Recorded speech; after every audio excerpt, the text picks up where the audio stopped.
theater. At the start of this wonderful weekend, actually Thursday night, Liz and I went to the Hudson Valley Shakespeare Festival's production of The Winter's Tale. I've already written a review of this. You can read it on my blog. I always do these little mini review things whenever I see theater because I feel so blessed and fortunate to see all this theater in New York City, possibly the greatest theater capital in America, though the West End will always beat New York. Sorry, New York.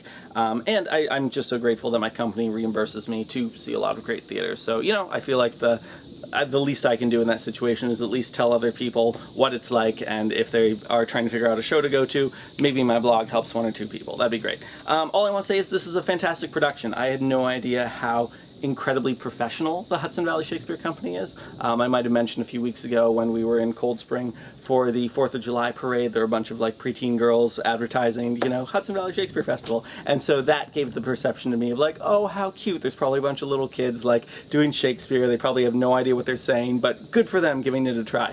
No, these are like professional actors. A lot of the actors in this production have been on Broadway, all sorts of other theaters all around the country, very talented. These are actors who you know absolutely as they're saying their lines that they know what they're saying, they understand the text, and they're very good at it. So it was a joy.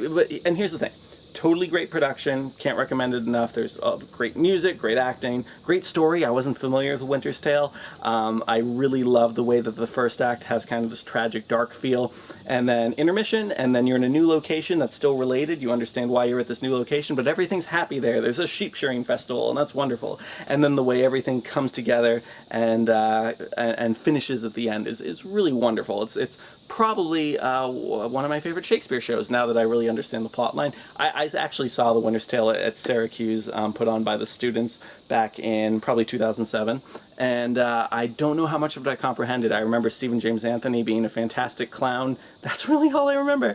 And of course, Exit, Pursued by a Bear, one of the best stage directions of all time.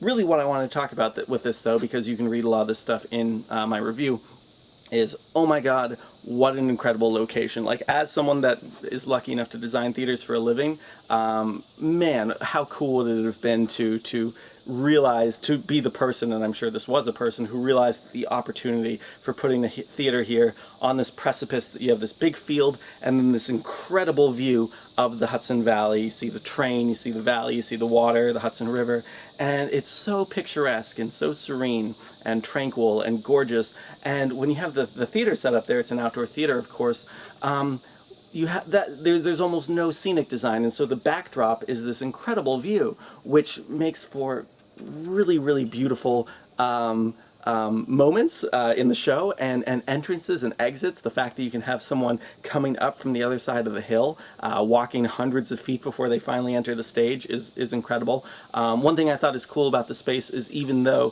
they kind of follow Shakespeare in keeping everything very minimalist, there's actually a pretty sophisticated lighting system in place, and that actually I thought worked really well, especially since we go from daytime to nighttime over the course of the show, which, now that I'm thinking about it, it's kind of interesting that we go tragic during the day, then at night it's, you know, suddenly happy. Kind of reminds me of The Last of Us, the video game, and how there's so much great juxtaposition of like really horrible moments happening at bright daytime, and yeah, pretty much exactly what I'm describing. Really, really happy things happening at night in the rain, stuff like that. But yeah, really cool space. There were a couple moments that really stood out to me. I loved this thing happens at the end where everyone is walking off stage and the stage goes dark, and then actually they light up the outside, and so you have this beautiful, like, you know, it's that classic thing you get at the end of movies or whatever, like driving off into the sunset, a boat sailing off into the sea, and it worked really well. It really worked great. So anyway, I can't recommend that show enough. I'm really glad Liz and I got to see that. Definitely the last time that she'll be sitting down that long in a long time. It was a great show. I'm so glad we went. But yeah, I think we're really cutting it close there for a tolerable point in the pregnancy to be sitting down for a full Shakespeare show. Great stuff.